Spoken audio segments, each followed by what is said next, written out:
जन स्वर news channel में आपका स्वागत है। आप देख रहे हैं जन स्वर न्यूज चैनल, आपका अपना चैनल। सभी विज्ञापनों का स्टेशन। आप किसी भी प्रकार का विज्ञापन दे सकते हैं कम पैसों में। पितृपक्ष पक्ष में 8 श्राद्ध का विशेष महत्व, जिनमें 2 श्राद्ध जरूरी।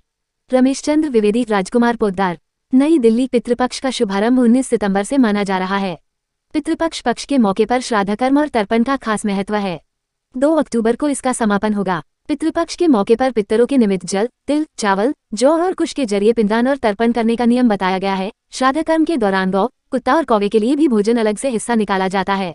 पंडितों के अनुसार हमारे सनातन धर्म में किसी व्यक्ति के ऊपर 3 प्रकार के ऋण होते हैं। पहला देव ऋण, दूसरा ऋषि ऋण, तीसरा पितृ ऋण होता है। श्राद्ध कर्म के जरिए हम अपने पितृ ऋण से मुक्त होते हैं और जल देकर उनका आशीर्वाद प्राप्त करते हैं। इसलिए 15 दिन अलग अलग तरह से श्राद्ध करने की परंपरा है। इसमें नारायण बलि और त्रिपिंडी का विशेष महत्व है। अब यह जानकारी हासिल करें कि कौन सा श्राद्ध किस प्रकार किया जाता है और क्यों किया जाता है। पितृलोक से धरती पर आते हैं। पंडित बताते हैं कि इस 15 दिन के पखवाड़े में श्राद्ध कर्म और तर्पण करना अनिवार्य माना जाता है।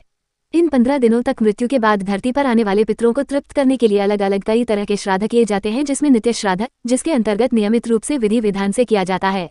श्राद्ध कर्म और तर्पण जरूरी इसलिए किया जाता है कि सनातन धर्म में एक मनुष्य की 84 लाख योनियां मानी जाती है।